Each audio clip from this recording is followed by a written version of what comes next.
Before giving your opinion only after having read the title of this video, you should listen to what I am going to say so that you can understand what this topic is about.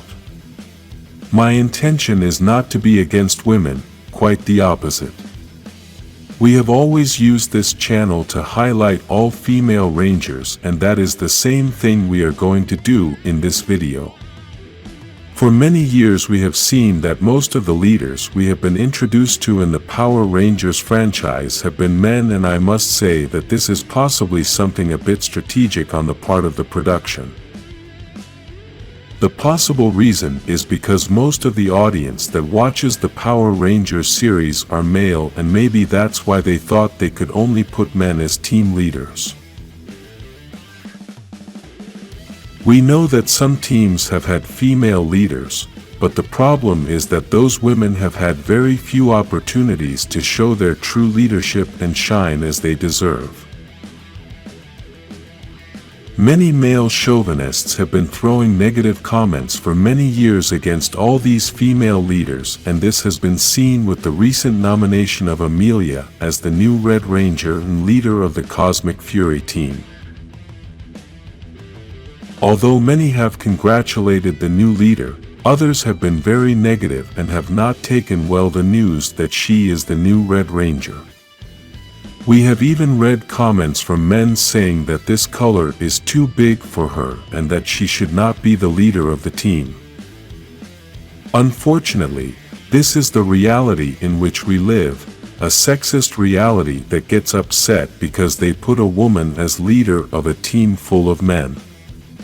After hearing the news that Amelia will be the new leader, many people argue that this is part of the plan that big companies must force us to accept the new world vision. We know that having same-gender couples has caused a lot of controversy, but they are two different issues, and their sexism is so big that they want to make people believe that it is the same issue.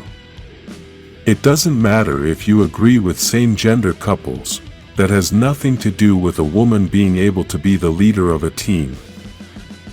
This is not about feminism, and it's not about a global plan. This is about the fact that we are all equal and women should have equal opportunities, and that must begin to change. For many years we have had male leaders, and almost all of them have been in red, but the few women who have been leaders, only one could have been in red, and she could not be the leader all season. We are talking about Lauren Sheba, who was supposed to be the true leader of the clan and who came to claim what rightfully belonged to her. Even so, the production decided to remove her from the team and continue with a male leader. The other women who have been leaders have not had the opportunity to wear red since the other ranger who did was Charlie, the leader of Squad A in SPD, and as you can see, they turned her into a villain. The first female ranger to be a team leader was Delphine, the White Ranger of the Alien Rangers, and as you can tell, they didn't give her the color red either. This ranger has been the only one who has had the opportunity to demonstrate female leadership, and yet they were not completely fair to her.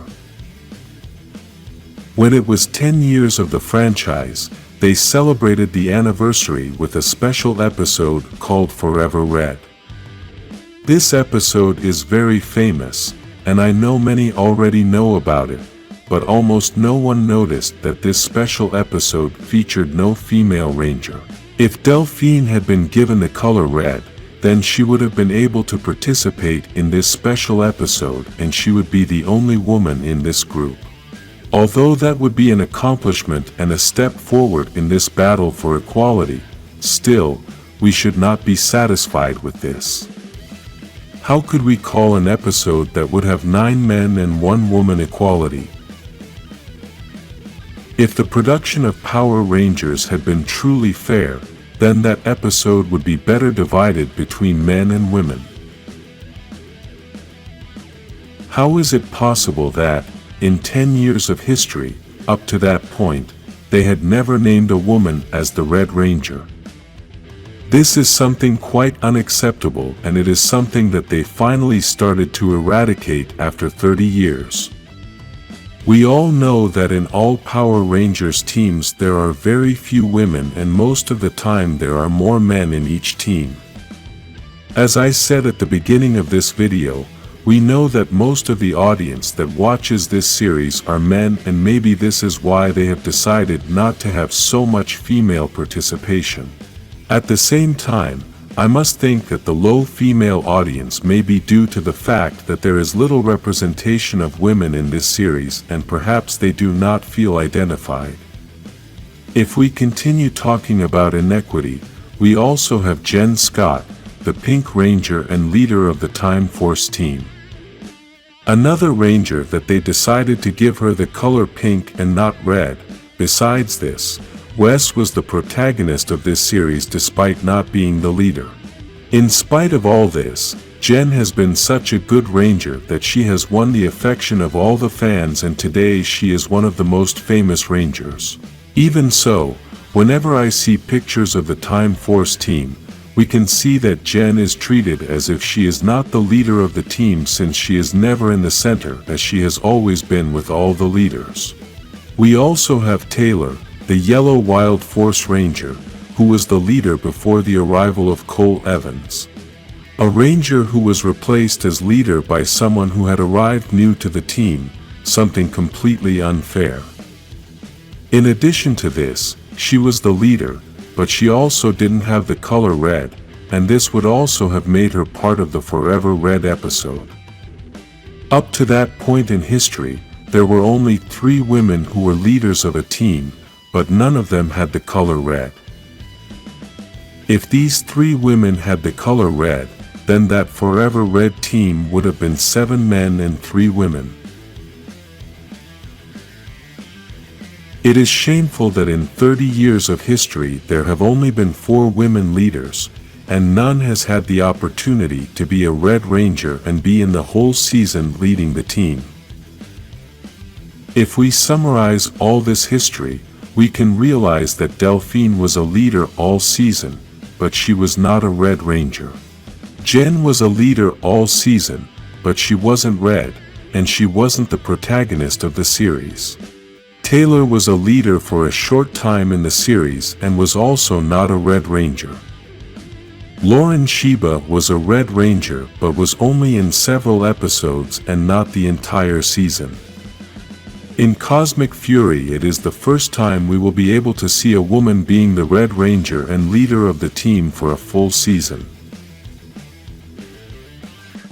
Unfortunately, it will only be 10 episodes, and let's hope that the production gives her the opportunity to truly lead the team and that Zyto is not the real leader behind the curtain. It's about time a female Ranger is red, leads a team and gets all the honors she deserves. No matter how many negative comments this video has from those who do not have this same vision, it was necessary to share this message with the entire Ranger community.